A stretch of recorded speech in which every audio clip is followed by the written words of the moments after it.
everyone, Scott Hansen here from NFL Red Zone. I hope you're checking out 1 hour of 5-Yard Rush, one of the best podcasts on NFL football in the UK.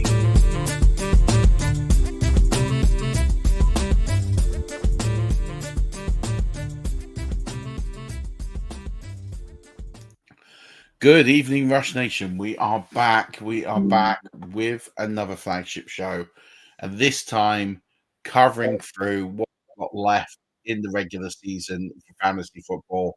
Just 4 weeks, so we're getting into December soon. Then we'll be starting the fight for fantasy titles. As always, I've got my illustrious co-host Danny. Danny, how are you, my friend? How is in the Emerald Isle? Yeah, all good. Just seeing a shock result coming up in football, which is big for Ireland at the moment, but I know you're not interested in that one. Yeah, all good. Yeah. Don't care about national football. It is a tournament, I care. Yeah. But when literally like 64 teams qualify for a World Cup now, no one cares. No, I know. But did they do in Ireland? Because they can never qualify for anything, even with 40 teams in it. It would be huge. But going back to what you're saying, what's name? I don't know about you, but do you ever get to the feeling where you could win most of your matches all week and still leave absolutely annoyed because there's that one league that you really want to win and you don't? And that's how I felt last weekend. I won most of the big matches, but went away really annoyed because I lost that one match that I really wanted to win. I mean, I used to. I don't now. I guess this is the downside of playing in like close to 100 leagues is I don't actually like. I accept the fact that I'm going to lose 20 a week. Like if I lose 20, that's a great week. Like it's like that. They're the kind of scales that you're playing on. But I think for me, it's like leagues of record. And I mean, there was one league I'm in with Joel, who hosts the NFL show, right? And so our mutual mate Tom, he had Jonathan Taylor. So like before 6 o'clock, I was like, "Oh, I don't even need to look at this anymore." And I don't even look at fantasy football on Sunday night, right? I just watch the games. Yeah, I'm the opposite. Sorry, Vince. Vince and I are in a lot of the same like charity leagues, so he gets annoyed because he sees me just slightly poking ahead in a few of those. But to be honest, do you know why that league is so annoying? It's the ones where there's relegation and promotion. So like if it's just you've had a bad season, that's fine. But this is the one where if I have a bad season, I get relegated, and I've won this whole tournament the first year, so I feel like I want to stay in the top division. And there's obviously the two conferences and there's 4 divisions in each one. And I'm in the top one, and I want to stay in the top one. And I've just lost 4 games on the run because half my players got injured, and I've now gone from being in the playoffs to now in relegation. So I really need to get winning again. Get trading, mate. It's those ones. It's those ones that annoy me. Yeah. Yeah. So in the BFFL where there's promotion relegation, I've been in like relegation trouble 4 years on the spin. So I do this thing where I basically trade all my picks to stay up, and then I have to draft like a crap team, and then I have to trade all my picks to stay up, and then I've pulled off some miraculous escapes. Like I was down pretty much last season, and I pulled it back, and then made some good trades to kind of only leave me 2 picks short, or 3 picks short. So I wasn't in as bad a state. So we should be all right this season. So then hopefully I can go into next season with a full complement of picks. Yeah. But that team's it's old now. It needs like a proper rebuild. So I need 1 win to stay up, I think, in that to make sure. Yeah. I think we're in a similar boat. So yeah, it's fine. But anyway, no one cares about our fantasy teams. Especially Vince. He really doesn't care about my fantasy teams at all.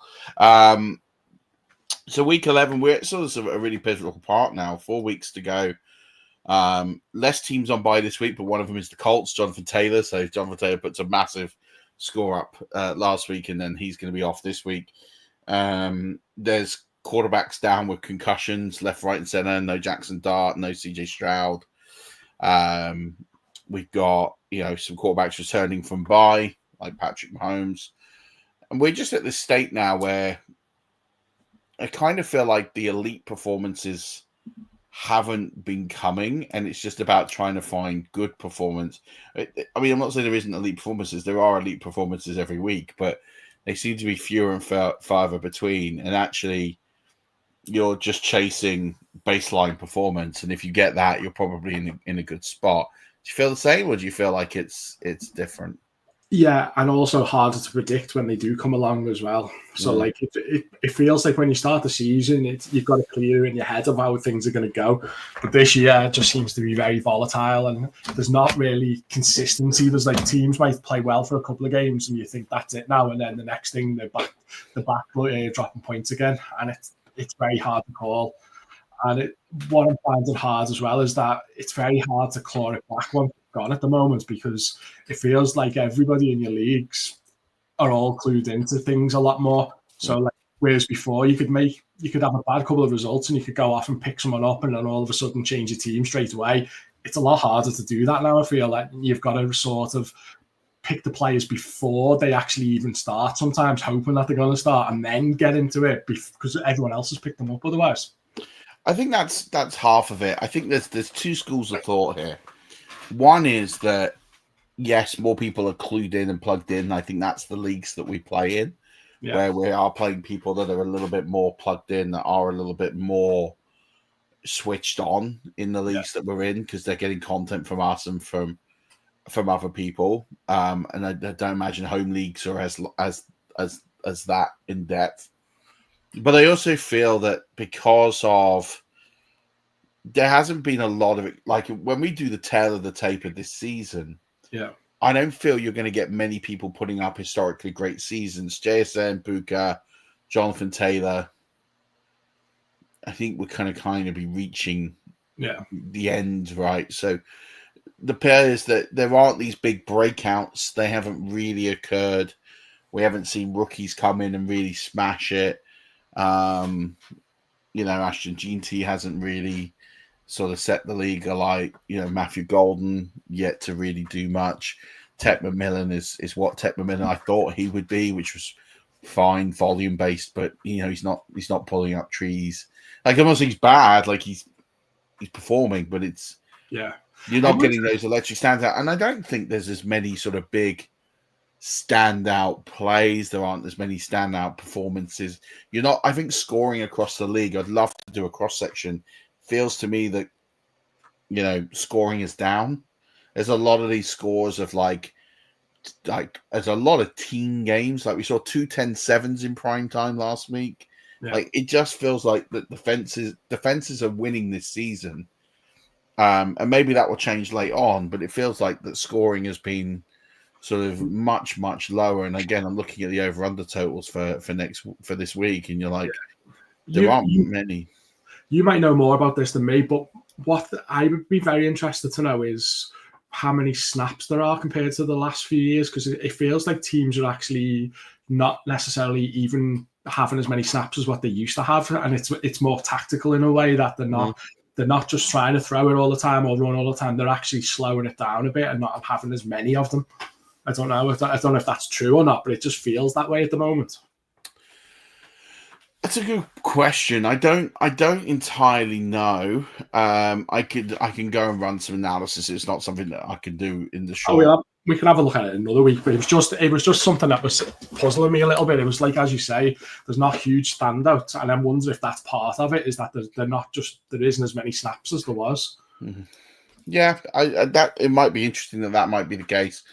I don't know. That's an interesting thought. I haven't thought about it. It's something I do look at end of season. I start to look at teams that are manufactured additional plays, but there are some teams that are playing very, very slow. The Saints, Panthers, the Jaguars, who aren't running as many plays as you would expect.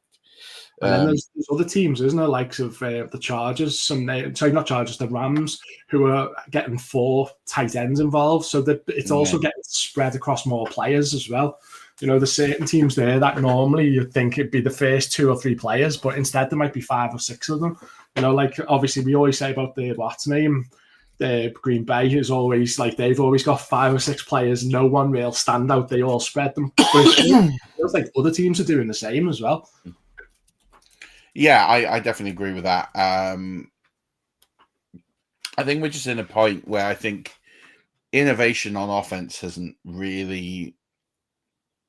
There hasn't been anything big this year that's been innovative. There was a huge influx of change of play callers, which I think we're seeing a lot of new ideas be bedded in. And then we're also seeing older ideas kind of being played out and probably manufactured out. It definitely feels the year of the defense for me so far this year, which I think is led to scoring being down, fantasy points being down. And I think you've ended up with this sort of lack of breakout as a result of that as well. I mean, I'm looking at rookies and I'm just thinking Emeka Ibuka might be the only rookie that is really significantly. Tyler Warren at tight end are probably like the only two rookies that kind of stand out. I mean, I know Scatterbo had a bit before he went down, but we're not really seeing elite rookie performance this year. I thought Hampton might have, but he got injured early as well. Yeah, and that's part of it as well. There have been some big injuries at big times. From an injury point of view, it feels like it doesn't feel like there's been loads more than normal, but it feels like there's been a lot of key injuries. What players that get injured that might stop other players from playing. That, there's been quite a few quarterbacks in certain teams and the backups aren't necessarily particularly good, and that might have impacted them as well. There seems to be quite a lot of those type of ones. Yeah, and I think as well, we're seeing more concussions. Yeah. Which I don't think is great. One thing as well is since we spoke last time, there's been a change in head coach in one of the teams as well. Oh, yeah. Which not exactly a shock. Well, it's more a shock that it's taken this long, I suppose, than anything else. So, yeah, I mean, obviously we've seen Brian DeBall go probably 18 months too late. We talked about the coaching on here before. I've mentioned it a few times. I've mentioned it on other podcasts I've been on that there's been a very confused view on how Brian DeBall coaches. And yeah, it's an interesting one because, and this was the concern I had for Jackson Dart, was he got a new coach coming in. And I'm not saying Dart's been bad because he hasn't. I think Dart has been great for fantasy. I think he's been interesting, but I don't think he's proven that he's a winner in the NFL. Some of that is what he's playing with. Some of that is the play calling. It'll be interesting to see. Mike Kafka comes in now. And then Mike Kafka, probably most famously in college, played in the Outback Bowl, where he had a phenomenal day where he threw. He had 48 for 78 pass attempts for 500 yards plus 5 TDs and 5 INTs. And so he's elevated Jameis Winston to quarterback one this week with Jackson Dart out on the concussion protocol. So you've got a Jameis-like QB, and that game was played in Ray J, where obviously Jameis made his name in the NFL. It feels like serendipity that, like a Jameis style coach is going to come in and coach here. That was sort of going to lead to some of my questions later. Not necessarily about James, but more around like Slayton and those type of players. Could any of them go off this week with him coming in? Yeah, it's a hard one because we all know. We all know with Jameis that he has this ability to get the ball down the field. He gets vertical, that he will throw picks, etc. The problems that we have, and I think we need to consider, is how familiar is he with this playbook? I'm not convinced he's overly familiar. I think that's a concern for me. And then I would think, how much time has he had to actually play with some of these guys? Because he hasn't played. I'm trying to think of the last time Jameis Winston properly played. Yeah, it's a while, isn't it? Yeah. I mean, I think he played a game last season, maybe the season before. So he's probably, in the last 3 years, he's probably played 3 or 4 games. And so that's going to be a problem in its own right, is he's so out of practice and out of rhythm of playing quarterback. So people need to get out of their heads that he can throw for 400 yards and 5 TDs, and he'll be like famous Jameis. But I'm not really looking at it from him's point of view. I'm looking at more the impact he might have on others more than him directly. Because as you say, he's going to probably throw a ton of interceptions as well. But like, is he going to find anybody? And if you're looking for someone to plug in this week. Yes, I mean, I think it's, for me, I think there's better options. I think Slayton, you can always throw him in here. He's always got that sort of performance there. Mac Hollins tonight feels to me like probably an interesting play because of what he did last week with no Booty, and there's no Booty in the lineup this week. And he's seeing an increase in usage. Troy Franklin has put up some good weeks. Jalen Naylor had a good week last week, and he has a good matchup this week. So I don't hate it, but I think there's probably others I prefer. By the way, I've just done some analysis on your numbers, by the way. And so your play calling question. Yeah. So I can tell you now that plays across the league from this point in 2025 to last year are down 4%. It's not too much then, is it? It's a bit like... It's a lot. Like, if you think in the scale of it, 4% across the league, there's 4% less plays. Yeah. Across 10 weeks. You think that's 4% a week for it works out at like almost 800 plays. And there's probably like maybe about 7 or 8 teams that's probably mainly for as well, probably. But it does feel like that, though. I don't know why. I say I'm no expert when it comes to that side of things, but just from looking in, it felt like that. Yeah. It's a great call out.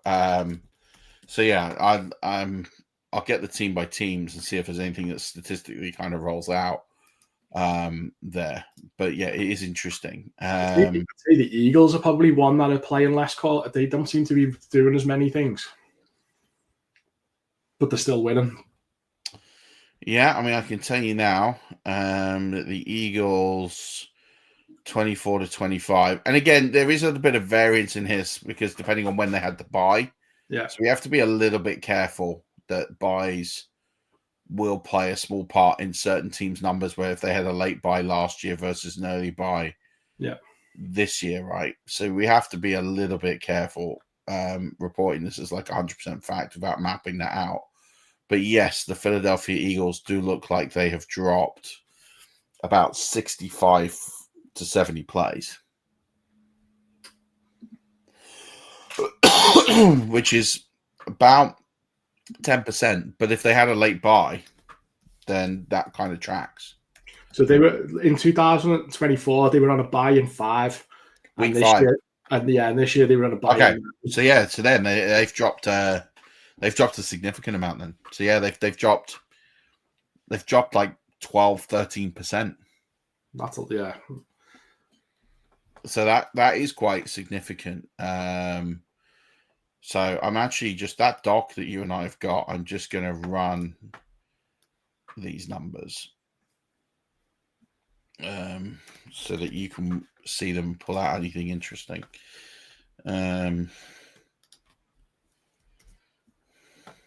That doesn't work.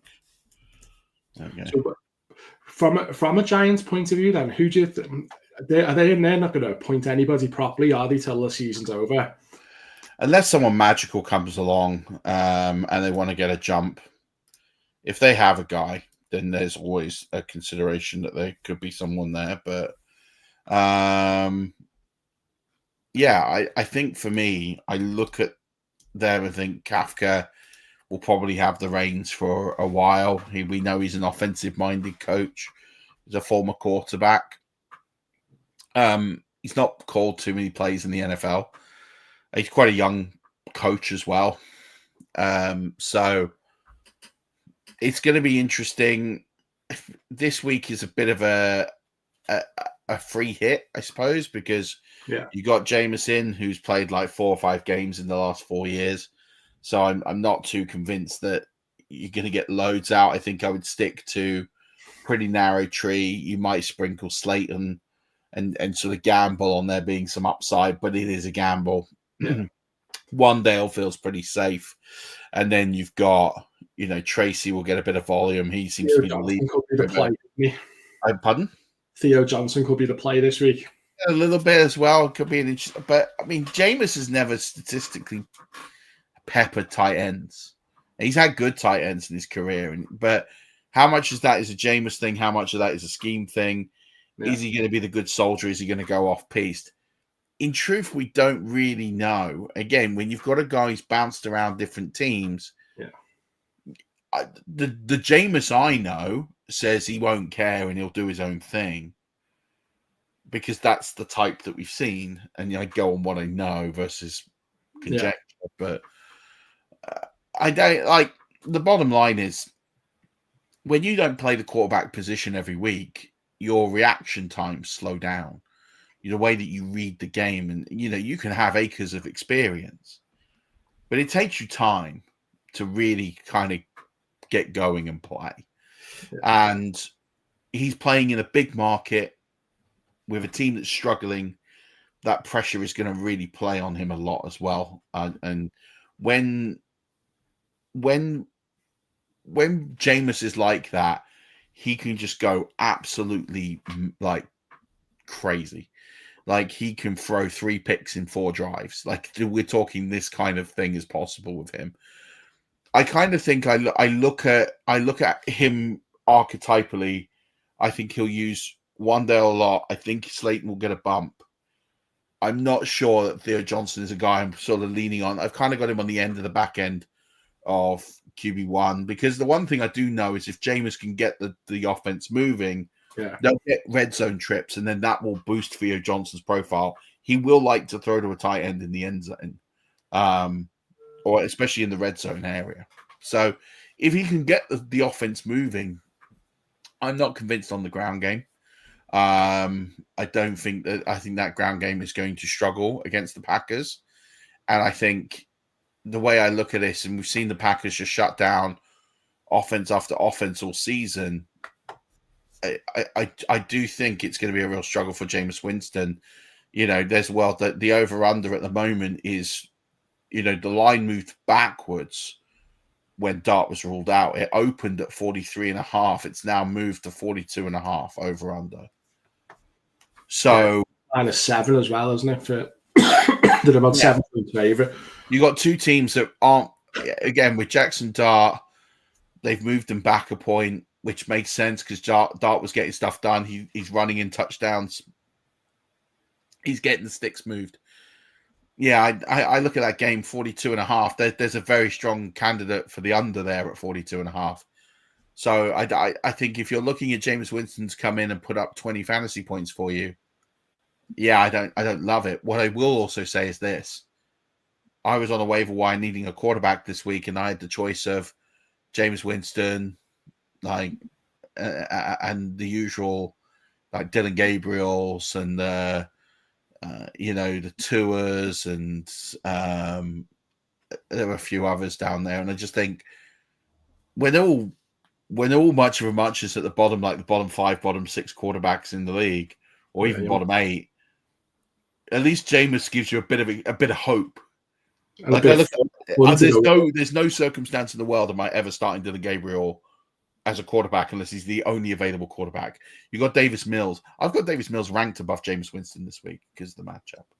Yeah, that's where I'm kind of bottom 5 on Jameis this week as a quarterback because I just don't think he's going to be ready. I think the Packers D is going to be great. I think it's going to be a tough place, and I'm not expecting fireworks from him, but I would start him in the hope that I'm wrong. Yeah. Vince is so right here. The biggest problem with Winston being the starter is we'll have to watch the whole game for the garbage time production. But, I mean, Winston's just crazy. Like, there's every chance he gets benched in this game. Like, he could throw 5 TDs, he could throw 5 INTs, he could get benched, he could eat a W. Like, all bets are off with Winston. Like, trying to predict what Jameis Winston will do week to week is just not possible anymore. My logic says he's not going to do much, but he could be QB1 on Monday, and we could go, right, okay. Yeah. And isn't it? all range of outcomes are there. I'm just looking at your sheet that you sent me. I've just threw it into Excel. I'm just having a little look at some of it. So, like, if the Steelers had their if they had their bye week in the first 10 weeks of last season, like they're like nearly 80, almost 80 snaps less at this point this season. Yeah. And then Tampa take a bit of a hit, but they had a late bye last season. But there's definitely a few teams in here. Well, Commanders stand out as a huge one as well. And they haven't had a bye this season either. Well, they've had have had a bye, but I don't know if they've had an early one last year. Baltimore, because at the moment they're 120 snaps ish less than what they were at this point last season. Yeah, it's crazy, isn't it? So yeah, we might have stumbled onto something there. But it just a lot of it comes back to the fact that how much you have to get right at the beginning of the season as well now, because of people being switched on, that you have to try and leave yourself a plenty of out in your draft. So like when you're picking your bench players, that you've got to think of the range of outcomes for those players, that if this happens, I've got this player, if that happens, I've got this player, and sort of plan ahead that way as well, instead of just going for middle of the road players, if you know what I mean. Yeah, and I think the danger with it is this, that if you continue to bank on poor performing teams for offense, you're bang on a recipe for trouble. Yeah. Like for me, I would much rather take players who are maybe not the focal point of a good offense, but they're on a good offense, they're going to move the ball and get points. Yeah. Then taking the focal point on a really bad team that will just stifle and will struggle. And I think that's kind of where I am. And you'll have outliers to that, and you'll have bad players on bad teams put up amazing runs of form for a very short period of time. Yeah. But it will run out. It always does. So, you know, the old adage of wanting to pick players on good offenses is kind of where you need to be. If that offense isn't doing anything, you kind of need to cut ties. And you're seeing that now with the Packers. You're seeing it with the Panthers. You're seeing it with a lot of teams. But then there are teams that are giving you the Tennessee Titans. But then you're seeing this with New Orleans under Tyler Shook seem to be doing something a little bit better. It's a slow burn, but you can see that there's some positivity there. There is something that is growing. Now, I'm not saying he's going to be good enough to be a long-term fantasy quarterback or even an NFL quarterback, but I've seen changes in the way that team plays with Shook versus Spencer Rattler, and it's less chaotic. It feels like it's a functional NFL offense with the root of it going better with someone like Kellen Moore at the helm. I feel much more bullish about some of the players on the New Orleans Saints than I did 3 weeks ago. So you have to look for those sort of changes as well. And Vince is right here about the Steelers, most confusing division leader in the NFL. Don't know what to make of either their offense or defense. And it's funny, right? Because I was having a conversation with someone today about the Steelers. And the Steelers are a team that are the epitome of mediocrity. And I don't mean this with any disrespect, because I think you'll find there probably aren't bigger fans of Mike Tomlin than me. But I just have this feeling that Mike Tomlin is the victim of his own success. That he's a good enough coach that he will get teams that aren't particularly good to 8, 9, 10 wins every season. But he never brings, because of that, he hurts himself with the future talent pool, and they never seem to have the talent that gets them anywhere near a decent playoff run. So he might get them to the playoffs, and then that might be considered success. But he never goes anywhere. I can't remember the last time Mike Tomlin won a playoff game. It's got to be a few years. And part of that's the talent that's on the roster. And part of that is, I think, that when you're the coach, and I think of other sports where you've got a longevity coach, right? There isn't anyone there that wasn't brought in and coached by this coach at that organization. So the messaging gets a bit stale. It's a bit old. He's a bit old school. They don't know anything different. Yes, okay, people like Aaron Rodgers will probably have come in and tried to do things a bit different. But if Mike Tomlin has the stranglehold in that organization, as I think he does, that team is pretty much just going to be a solid, competent, coached team that will get 8 to 10 wins a season and do nothing else. Yeah. And it doesn't have that spark that's going to turn it into a Super Bowl team. And the Steelers just don't fire coaches. They've had 3 in 50 years. Like they just don't get rid of coaches. So it is what it is with them. A couple of questions in here. Which side would you rather have rest of the season? Josh Allen and Jameson Williams or Caleb and Rashee Rice? And this one's really easy for me. I don't know about you. I want to hear your thoughts first. Well, I was listening to your WhatsApp this morning, your Patreon, so that's sort of influencing my decision here a little bit. I also listened to another video today about, and they were talking about JMO as well, because he's taking play calls, isn't he, all of a sudden, and he started doing his play calls last week, and he started targeting Jameson more. So I would be going for the first one. Rashee Rice, obviously, I really like. But when you combine the points that those two outcomes are going to get, if it's PPR anyway, I would say Allen and Jameson probably win by about maybe 4 or 5 points a week, something like that. So Jameson Williams in the last 2 weeks has had 17 targets where he's caught 10 of them for 185 yards and 2 touchdowns. Yeah. Last week with Dan Campbell taking over the play calling, he had 118 yards and a touchdown, and it was his 3rd touchdown in 4 games, and he had 6 receptions and 7 targets.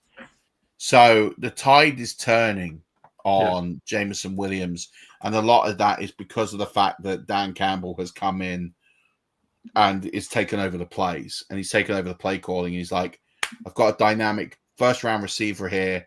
I am sitting here and I'm going to hammer him to literally get us results. So absolutely looking at this and thinking that Jameson Williams is arrow up. And Vince has made a really great point here that TD regression for Rice, that is absolutely in the range of outcomes. You look at the schedule, the fantasy schedule that the Chiefs have. They have the worst wide receiver and the worst quarterback fantasy schedule for the rest of the season and in the fantasy playoffs. They got some really tricky games. So I do think that's going to influence a little bit. Now, Rice is good enough to overcome those to a degree, but I think he caps the ceiling. So I'm not saying here that it's a fade, because they've got the worst schedule. I'm not saying that categorically. What I'm saying is it caps the upside. The upside. And ultimately, good players will overcome those situations and still put up good results. But to do it consistently, it's going to ding a little bit. Like, you need to have a couple of soft games in the schedule to pad your numbers a little bit. And I feel like he's had those, and now he's got a tough schedule coming in. So, yeah, I'm 100% on the Allen and JMO side for the rest of the season. It's not by much, but the funny thing is what we've just been talking about by snap counts. The Lions are actually on more snap counts this season than they were last season, only just. But everyone else a lot of the others seem to be going lower. They're actually gone up. So if that carries on, he's going to get more opportunities as well. Yeah, absolutely. A few more questions in the chat here. Flacco or Rodgers? I don't know what the context is. If it's 6-point TD or 4-point TD. If it's week 11, is it rest of the season? Does George come back and let us know, and we'll pick that one up. Alex says, I traded Nico and Barkley for JSN and ETN week 4. Then later I traded ETN and Gadsden from Booker. What do you think of your trades? Yeah, I mean, look, I'd love to be in a league where people were doing those kind of trades. I can't seem to do a trade for love nor money at the moment. People aren't taking my calls. When I'm doing trades, you're telling me they're bad ones. Well, one is one, but you didn't wait. I was busy, and then I saw your message, and I was like, don't do that. Yeah. I'm just going for it. It's more of a gut than an actual a gut feeling of how Rico Dardle's actually playing at the moment, more than necessarily his strength of schedule and the teams they're playing against and stuff. It just feels like he's the man at the moment for that team, and maybe got that completely wrong. But yeah, for anyone who's listening, I swapped Rico Dardle for George Pickens. And Murf just laughed at me basically. I didn't. You just asked the question: would you trade? Yeah, Rico would I trade George Pickens for Rico Dowdle? And I went, no. No other word was just no. I was just like, no, I wouldn't. Like, no. It's a charity league. It's not gonna. It's yeah, and I'm 7-3 already, so I will get to the playoffs at minimum. And I was short of running backs, and I was struggling to get one. And it just felt like I actually tried to sell him AJ Brown first, and he was having none of the AJ Brown, so he asked for Pickens instead. I would probably get. I mean, I think AJ Brown. We talked about. I've got Devontae Smith though in the same team. So he's the one I would have. So if you'd sold Devontae Smith for him, I would have been like, yeah, okay, I'm okay with that. He wouldn't have took that though. So okay. Yeah. I mean, Pickens or Brown and rest of the season is an interesting one. I probably have them very close. Yeah. Just because the Eagles have a great schedule coming in. Yeah, one of the things I did talk about on the Patreon cast, and you can subscribe to the Patreon cast for free for 7 days. So you can hit the patreon.com/5yard rush. I'm going to put it in the chat.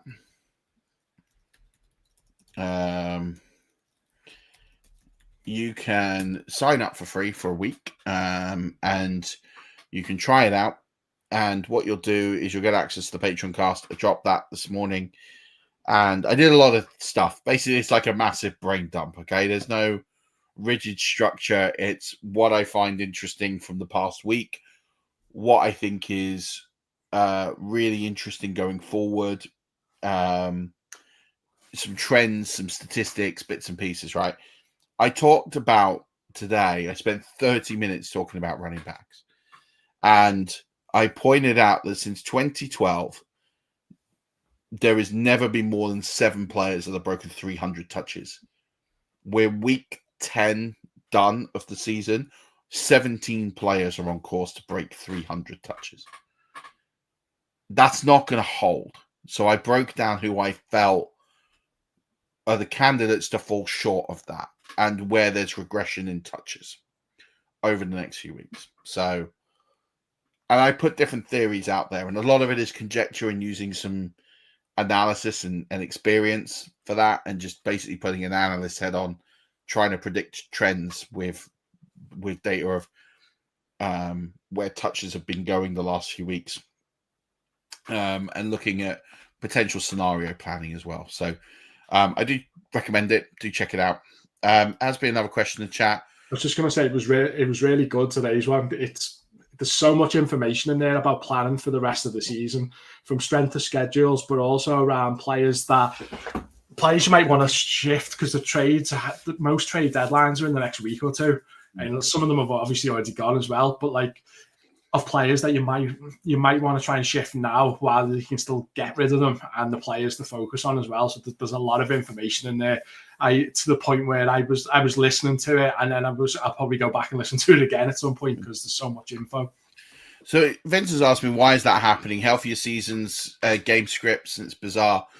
I will say that typically at this point in the season, obviously more than 7 will be on pace for that, and injuries tend to hit. So there's a couple of reasons, Vince. One is weeks 11 to 16 are where you'll see the most amount of propensity of running back injuries.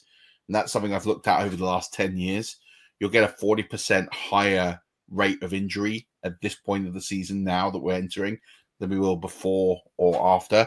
And the reason of that is kind of like that red zone body, that players are literally at the limit and they almost go beyond the limit. And then just the amount of workload has led them to a higher propensity of injury risk. So there were players on that list that have long-term history of injuries. There are ones that I'm putting asterisks by, going, these are players I'm probably going to take the handcuffs on, because them surviving through it all is less likely than them not surviving. And that's kind of where I'm at. So part of it as well, in the fantasy playbook, I talked about kind of bell cows were kind of going out of fashion around about 2020 to 2022, that people didn't want to rely on one running back, that they wanted to have a committee and then kind of just rotate the work and have different functions and different roles. And then what we've seen is the talent coming through college the last few years. We've started to see some really good running backs, not necessarily in 2024, but the previous years before that, and then this year, add your deeper running back classes. And that's because in college, there's a higher propensity to run the football than there were in the past. You kind of go through seasonal trends. This always happens with running backs. You go through periods where running the ball is really fashionable, and then you go through periods that throwing it a lot more is fashionable. And so we're in a phase now where the run is starting to increase a little bit. I mapped out what that has looked like over the last 14 years. And then I looked at sort of the last 5 and tied that into some injury work as well. So there's some interesting pieces in there that I've done. So I would say this point in the season, you'll see more injuries. You'll start to see the week 12, week 13, week 14, week 15. You'll start to see running backs go down, typically.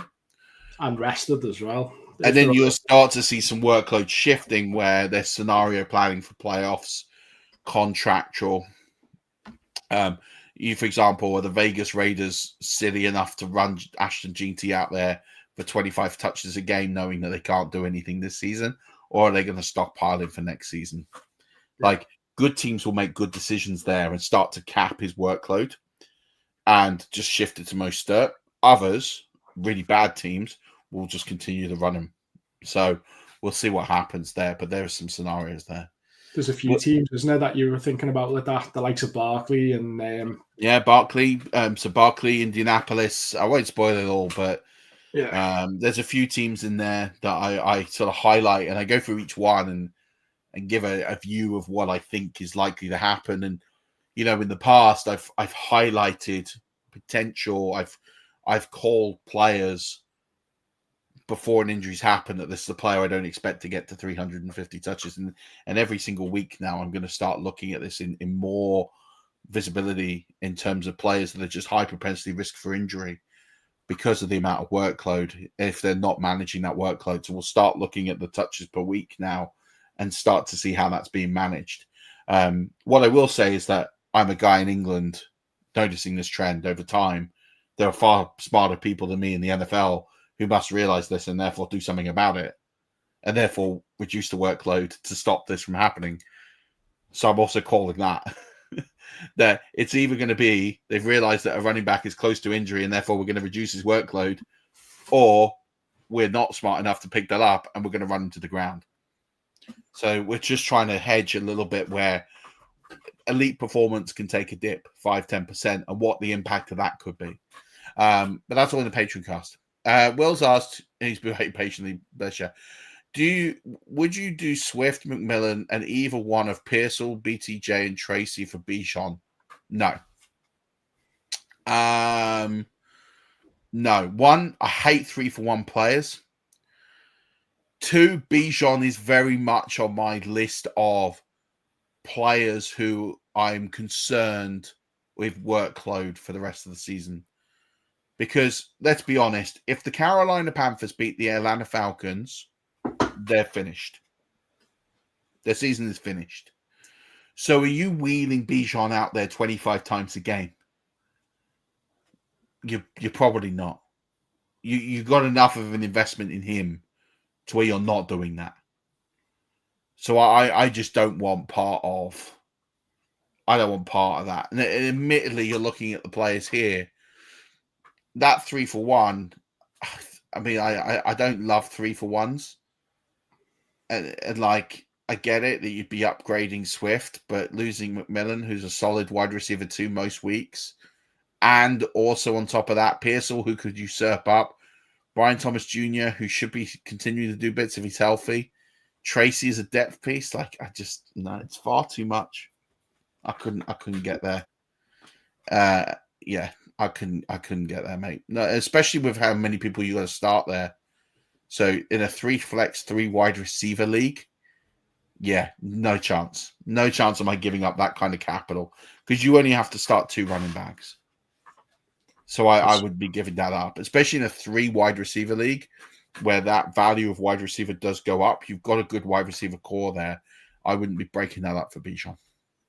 The funny thing with Swift as well is he actually does better than people think that he does as well. He's not very fashionable, but he still does okay. And Pearsall, if he gets Purdy back, that could change quite a bit as well. Absolutely. And, you know, I look at that and think, I'm going to be really careful in how I caveat this phrase. But from an analytical perspective, I would say that Bijan Robinson is a winning asset for the remainder of the 2025 season. I think Bijan Robinson is a declining asset for the remainder of the 2025 season because I don't think the Falcons are in playoff contention. I don't think on offense they have any clue what they're doing. I think they're going to cap Bijan. They should. If I was the general manager of the Atlanta Falcons, I'd be going down to Raheem Morris and saying, I don't want to see that kid playing. I don't want him to see him. I want to see the snaps drop to 70%, maybe less. And I don't want to see him touch the ball more than 10, 15 times a game. You've got Tyler Algier, who's highly effective. Just run him. Protect the franchise. Like Bijan Robinson is arguably one of the most important pieces for that franchise next season. And again, Algier's a good back. Like he's not nothing. Like we're not talking about pulling a guy off the street to come in.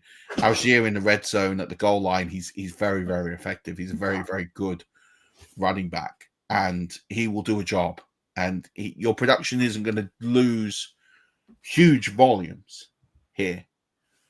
It's just take him out of the receiving game. You know, have him just run the ball a few times. Get a third wide receiver in there. Whatever you got to do, but just limit your liability on, because the worst thing the Falcons can do right now is they lose the season, and then in week 16 they roll Bijan out there and he gets injured and he tears an ACL, and he's out next season. And then the first question is, why is he out there now? Like, whether you finish with 4 wins or 6 wins, it's irrelevant, or 8 wins, whatever it is. If you're not making the playoffs, like, what are you shooting for? Like, they're in the range for a top 6 pick right now. The only issue is the fact that you keep saying bad teams make bad decisions. Yeah, but I don't think they're a badly run organization. Yeah. Okay. I wouldn't put them in the category of the New York Jets and other organizations. Yeah, or the Giants. Yeah, I don't think historically they've made, like, people questioned the Kirk Cousins and Michael Penix Jr. thing. I kind of think, like, they saw a free agent quarterback, and then they saw a quarterback they loved in the draft, and they weren't sure they were going to get him. So rather than betting on the draft, they got the guy. They put outs in his contract. They had the cap space to do it. It wasn't putting them under significant amount of cap strain. And then you go and get your guy. Like, I don't hate that plan. Like, it's weird, but I don't hate it. Like, it's weird. I wouldn't say it's smart, but they took insurance. They took insurance. There's like, if we don't get our guy in the draft, we got Kirk Cousins, we'll punt it for another year. But what you're saying about Bijan, does the same apply to Drake London? No. I think for a couple of reasons. I think that if you listen, the whole NFL knows what Bijan is, right? There isn't a referendum on whether you can coach Bijan to be effective. I think that's been proven. There is a question mark about Michael Penix Jr. Is Michael Penix Jr. going to be the starting quarterback of the Atlanta Falcons in 2026? Logic would predict he would, but I don't think that's a done. Yeah. That's a done deal. You change coaches, there's every chance he could go out in the wash. So, I think if you are trying to evaluate Michael Penix, you kind of need to give him the tools. And you could argue, well, he should have Bijan Robinson, I don't think that assesses whether he's a good quarterback. Kenny Algier as well. I harbour this point that Algier is a very capable running back. He's not a nothing running back. So I think you have to run Drake London out there to evaluate your quarterback. There is an argument that you shouldn't, but if you're not 100% sure that Michael Penix is your franchise quarterback, you kind of have to leave everyone out there. And I think that's where they are. So, yeah. There's in the last few minutes, Garrett Wilson's just gone on IR. Oh, wow. That's a strange one. Okay. Yeah, so I would say that's him for potentially the fantasy season then. It looks that way. Yeah, I'd say. Wow, the Jets then all of a sudden become really, really awful to watch. Breece Hall better or worse? Is it worse? I think Breece Hall could get killed. I genuinely feel like we could see the end of Breece Hall's career because they're going to have to run more. If with that news, I'm picking up Braden Allen everywhere because they've got no passing game. They've got none. Yeah, they threw the ball 11 times last week. It was a joke. I know they won the game, but they don't trust either quarterback they've got in the room to throw the football. And now you've taken the only player that gets you any form of positive yardage. Like, the question's going to be, who should we pick up as wide receiver for the New York Jets off of waivers? And the simple answer is no one. Just stay clear. I don't even care if someone did. Mason Taylor now is probably the biggest arrow up. He's probably the only player there. Sorry, Vince is right. I said Braden. Braden is done for the year. Isaiah Davis is who I did mean. Sorry. Isaiah Davis is who you want to go and get because I tell you now, Breece Hall, if he sees an uptick in work, he's going to get cooked.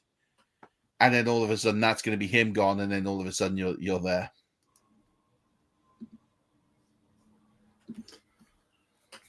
So yeah, it's out the blue, wasn't it? I thought he might be out for a game or two, but didn't expect him to be going on IR.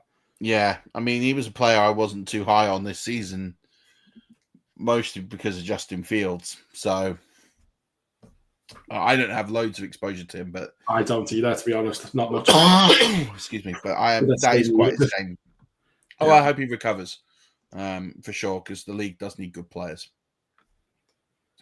Is there anything else off that sheet you wanna cover? We'll come back to that sheet.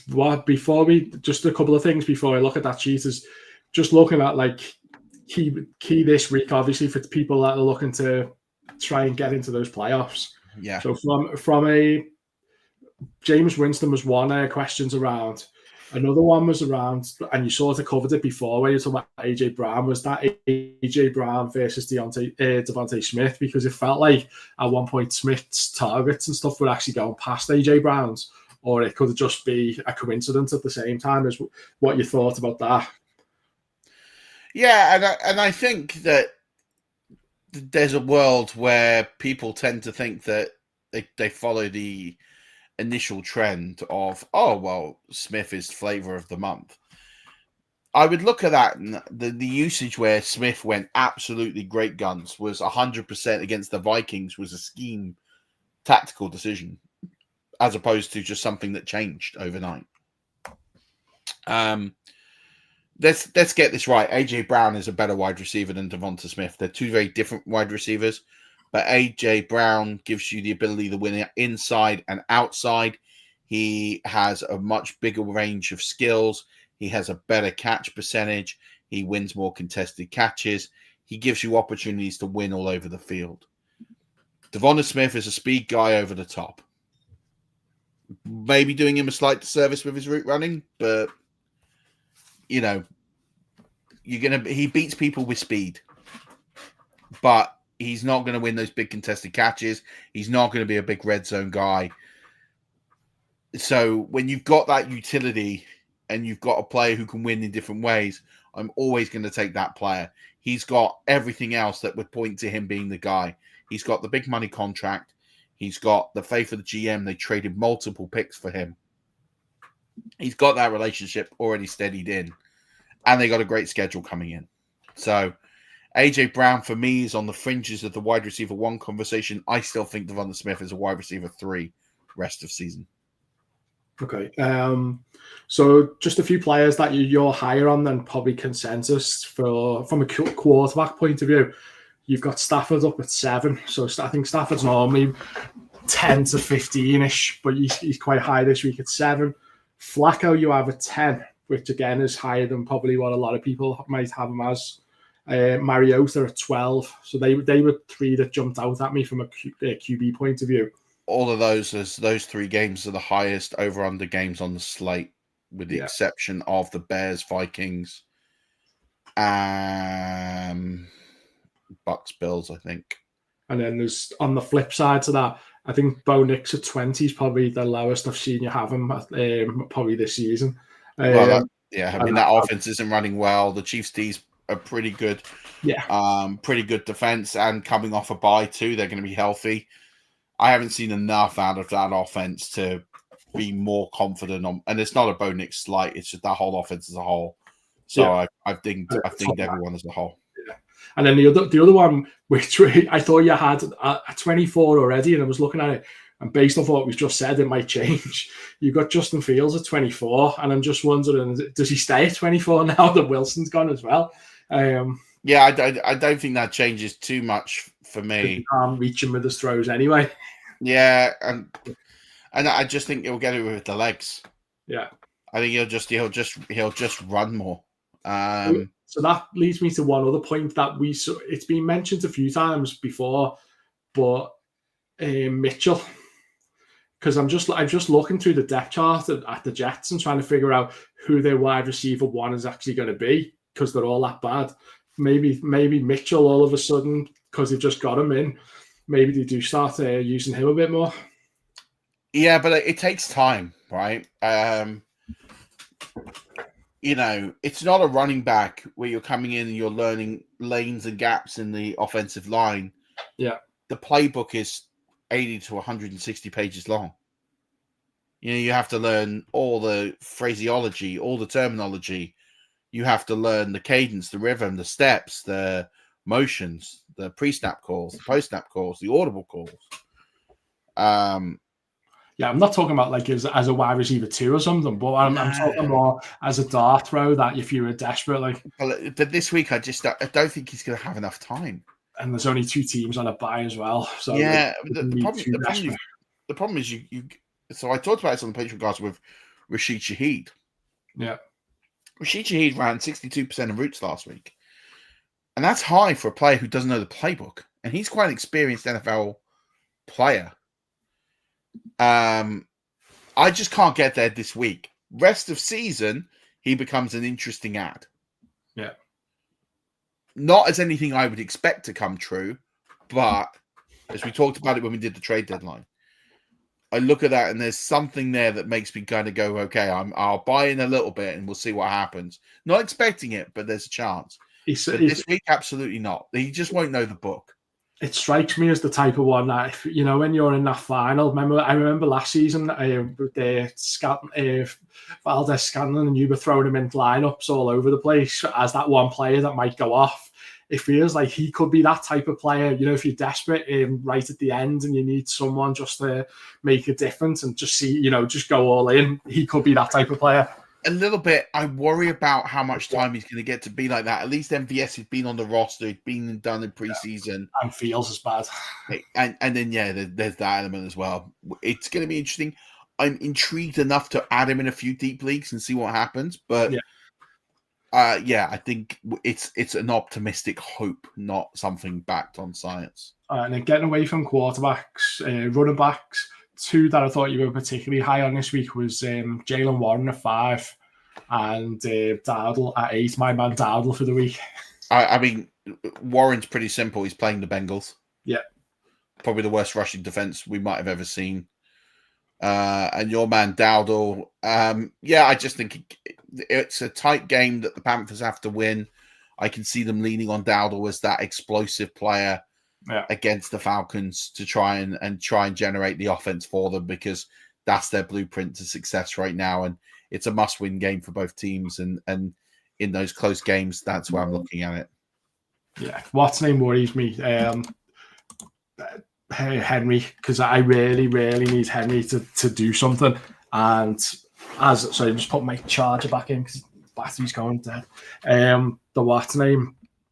He's in that league, the one that I really need to do well in, and my running backs are sort of really struggling all of a sudden. This is Henry, and the other one I had highlighted was Walker down in 25th, and I have both of them in the same team, and they're killing me at the moment. Do you see any light at the end of the tunnel for either of them? I think it will improve for Walker. I don't necessarily think it'll be this week, but I think it will usurp out. It will come good. October was a pretty bad month for Kenneth Walker. I think it will trend upwards for him, but I don't think it will necessarily start this week. Okay. What about Henry?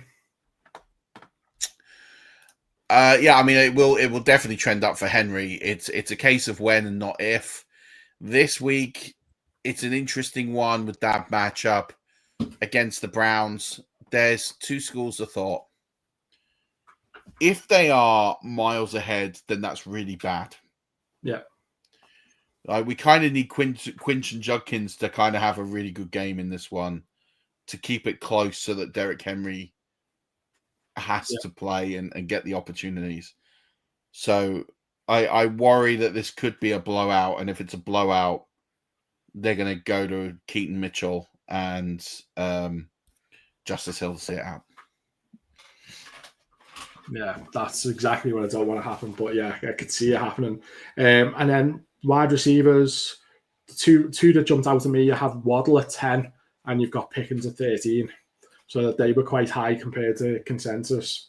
I think Waddle's a simple one, just the fact that they will be feeling themselves after that win, the Dolphins, that they'll start to feel like there's a bit of momentum going, rightly or wrongly, and I think they'll go, well, let's go for more of that. And I think the matchup kind of suits them a little bit against the Commanders, who are banged up galore. Yeah. So I look at that and think, there should be a pretty good one for Waddle to take advantage of. Who was the other one? Sorry, Pickens. Yeah, Pickens again. I just think I look at that matchup. I think there's a lot of points on the table there, and I want to get as much exposure to that as possible. The Raiders are just bad, and I think as well, I look at this and think this is a great opportunity to give CeeDee Lamb a little bit of a less, get him his touches early, get him his points early, and then rely on Pickens for the garbage time to boost him up. So we could get to a point like the third quarter where Lamb's got over 100 yards and he's got a tutty or two, and then okay, sit down, big dog, and Pickens comes out for the fourth quarter and puts a load of garbage time points up. Hopefully it goes to Ferguson instead, because I've just... I can go to all of them, to be honest. I think all three could really eat up a lot. And then a couple that you were lower, and you've got Tet at 26, and obviously we've already talked about the Broncos. You've got Sutton at 31, so you don't need to talk about him, but Tet, you're low on him. Tet 26 is quite low as well, I thought. It's just purely because I'm giving respect to the Falcons D. That is a pretty good elite D. They will put him in double coverage situations. They will try and narrow the exposure to what he'll be able to do after the catch. And there's nothing jumping out really at tight ends. I know you seem to have had Andrews like 15 to 20 most of the season, but this week he's in 9. I guess it's the matchup, isn't it, against Cleveland? Yeah, matchup's a big piece, and I think he's got in the box the last couple of weeks with Lamar Jackson. That's a relationship they trust. I'm purely banking on him to get in the box again this week, and that's how I see that happening. And then what's name seems to be on the rise, just consistently getting targets. Is Schultz as well, isn't he? He's 11 in your rankings, and especially with Davis Mills in there now. You look at that situation and think with Davis Mills, he likes that safety blanket underneath. He likes to have a big target to aim at, so it should work out nicely. He got ruled out properly today a couple of hours ago, didn't he, with his concussion still as well? Yeah, it was Davis Mills this week. And then there's just one player there that I was listening to on your what's name this morning. just to call out, he's not right entirely this week, but just in general to keep an eye on Greg Dulcich as well. Potentially, like he's not there yet, but he's starting to build up a few more targets as he goes. Yeah, he's one that you put an asterisk aside and you sort of keep an eye on in the star column for games. I think this is a low-scoring game this week, so it wouldn't shock me if he blistered the box score. But I'd say down the road, you're going to see a bit more out of him. Sean Payton does like to utilize a tight end.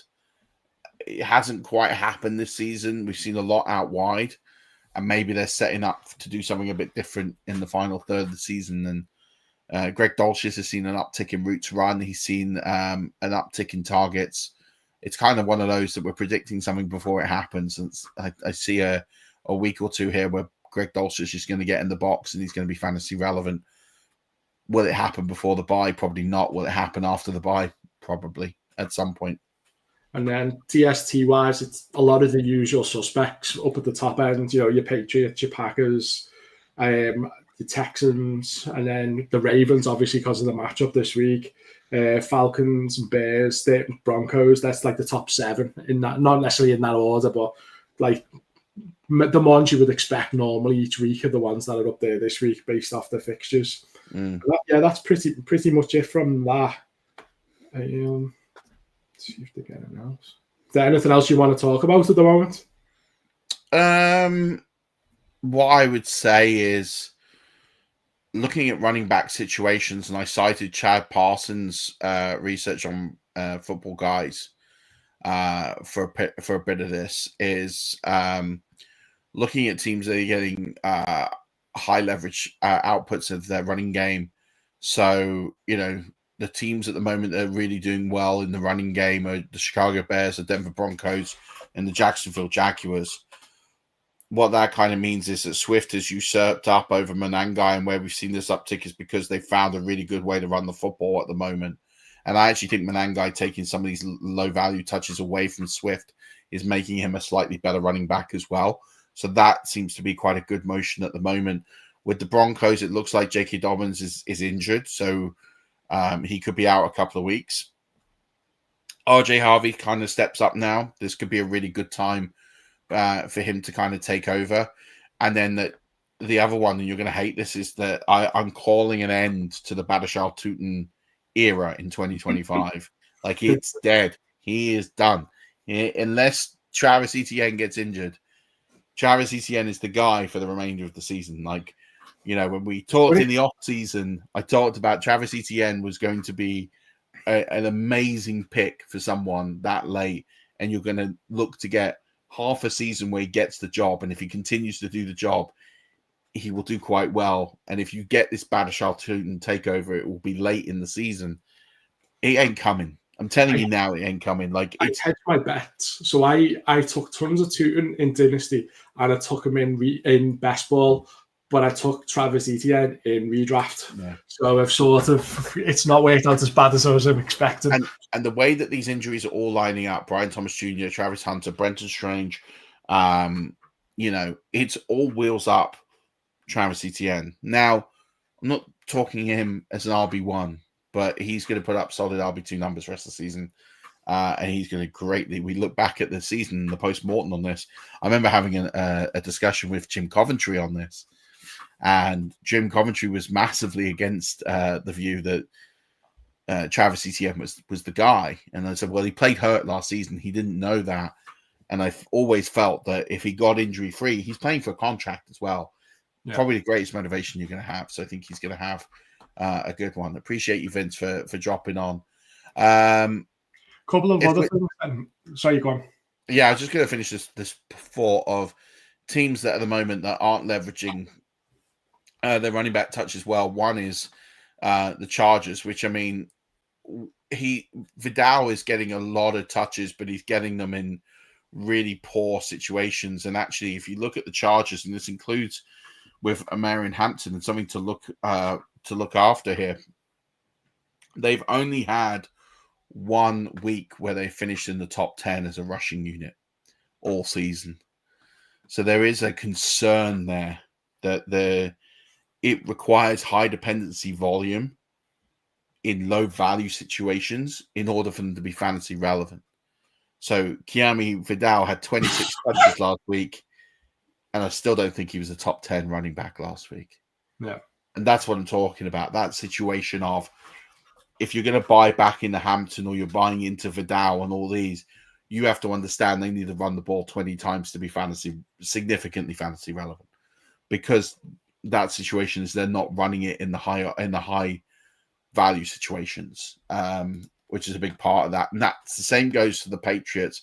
So we see this big performance out of Henderson last week. That's on 3 rushes, 2 of which the Buccaneers went to sleep or were out blocked or whatever you want to call it. You know, that big performance was off 3 rushes. The rest of the time, it was pretty insignificant. And when they're in the red zone, they throw the football. They don't tend to run it. So again, whether it's Stevenson, whether it's Henderson, don't look at that Henderson big blowout and go, oh, the breakouts here. That my cautionary tale to you all is that is an exception and an exceptional performance, but an exception and not a trend. So something to keep an eye on there. And then one of the really sort of bad situations at the moment that's a mess is the Washington Commanders. That kind of needs to be worked out. Now they are second to last in RB targets, which isn't particularly good. I do think that Bill will usurp back to the top, but it will need to change significantly. And then as well, the Seahawks, where their leveraged opportunities have really been capped significantly. And I actually think that will change as a team that will try to stagger the run. And so where I've got to with all this, the players that I'm looking to really sort of stash here, Brian Robinson Jr., you know, Dave Montgomery obviously is going to be owned everywhere, but Kenneth Gainwell, LJ Harvey, Emmanuel Wilson, because of the situations that the teams use the run, they're the ones that when they usurp up are going to have really good situations. The ones that I'm out on in all circumstances are Mason, Tootin, Neal, and Tajay Spears, because even if they did usurp, the opportunities they're going to get are going to be very limited. Okay, the other thing I was looking at before was the players' usage, where the rises over the last week or two, or maybe even a bit longer than a week or two. So there's a few players on your list there that all of a sudden have started getting more of the ball as well. So the likes, I'll just read a couple of them out here. There's likes of Luther Burden would be one, Woody Marks another, Troy Franklin, Aaron Jones. I don't know if there's anything you want to say about any of them, but there's they're all on the up for sure. And they're all players, maybe Aaron Jones less so, but Woody Marks, Troy Franklin, and Burden. And Burden are players we've talked about for weeks. Yeah. So these are not shocking to me. These are players that we've talked about for weeks on this show, that I've talked about in the Patreon cast. That these were the players. I've even talked about them on the waiver wires when they've done them. None of these are shocks. None of these are situations that I'm surprised to see. Aaron Jones is probably the exception. I did think that Jordan Mason would come back and hold that role, and that's not happened. But 3 out of 4 ain't bad. And then there's obviously a lot of the usual suspects anyway that we've already even talked about. But then there's a few others like Juwan Jennings, Parker Washington, K. Dotton. Most of the, and Dulcich, as we talked about before, Musgrave, but most of the others are all your big names that have actually just getting more of the ball. So, well, Otten, if you remember rightly, we talked about as a 1 week play last week. Yeah, and it transpired, right? I said to people, as a 1 week play, K. Otten's a good pick this week because lack of options coming off the bye, Patriots as well. It kind of all made sense.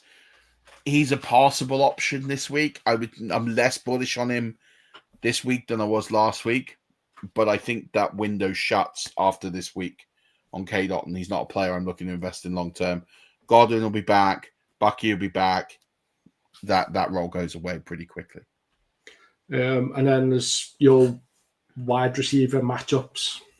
So there's a couple of, like, we're not going to give too much away because you should be listening to this on your Patreon cast. But let's put them in the Discord.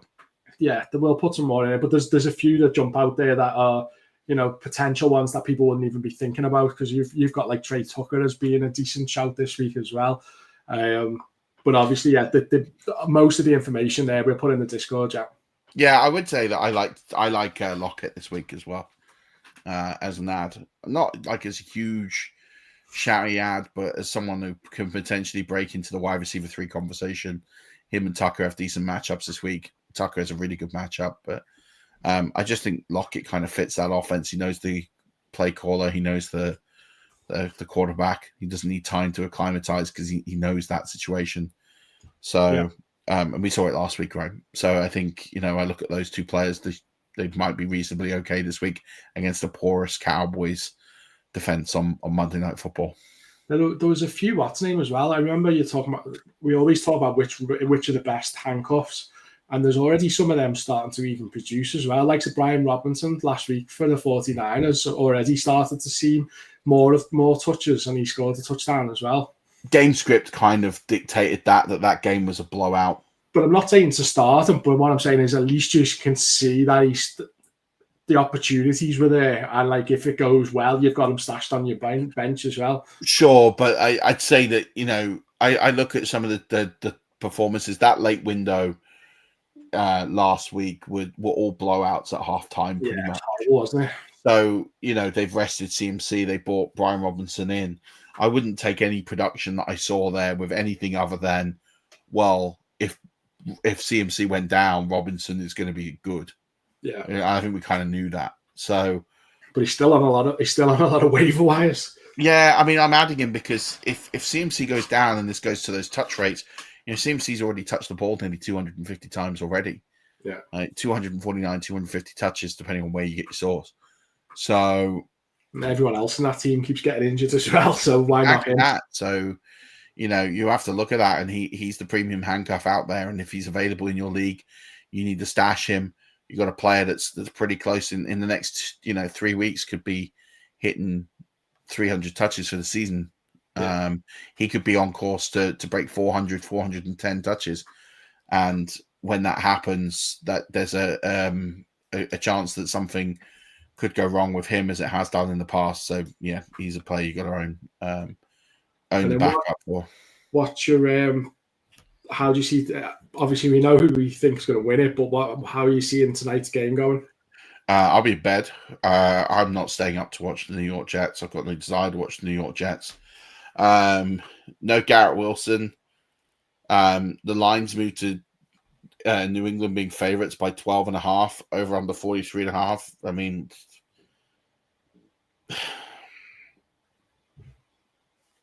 I don't know. But if you were setting your reword the question, obviously the Jets you're not touching. But if you were setting your lineups for today, and who are the ones that, from the Patriots' point of view, that are jumping out? Like I'd start Breece Hall, and I'd start Mason Taylor. Yeah, depends on obviously who else is there. But if I was desperate, I need a tight end. Let's say I've been streaming Juwan Johnson all season. I need someone like Mason Taylor I'd throw in for a bit to see what happens. But yeah, you look at the Patriots. I mean, Drake May's a must start, obviously, leading the league in QB rating, in passing completion percentage. Henderson, I don't think he's going to have the week he had last week, but I think he'll get a good amount of value in touches. Diggs, and then I look at Diggs and Matt Collins, and I think there's something there for both of them this week. I don't think they're going to go ham. The Jets are a good D, even with the trades. So I don't see an elite performance, but I see like wide receiver 2, wide receiver 3 performances out of those players. Like Matt Collins, like wide receiver 3 upside, probably more realistic wide receiver 4. Stephon Diggs, wide receiver 2. Kind of where I'm looking at those sort of finishes. Hunter Henry could get in the box tonight, but he is going to be a touchdown or bust play. The DST is a big start for me against the Jets. I'd want the DST as much as possible, and the kicker will be a top 10 kicker this week. Okay. That's me done for questions anyway. I think we call it hour 20. My voice is going. I don't know if you could tell if you've been watching this. I'm a little bit under the weather, but we persevered through. Really appreciate everyone tuning in. Do give us a like and subscribe. Really helps a lot. Write some comments. That would also be really helpful as well. More comments, more traction we get. And yeah, I've put the link to the Patreon. So give that a go. And yeah, a lot of really useful information in there. I'll clip some of it out to the socials as well. So really appreciate each and every person taking part. Week 11's massive. See you all in week 12. Until then, don't forget, as always, keep rushing.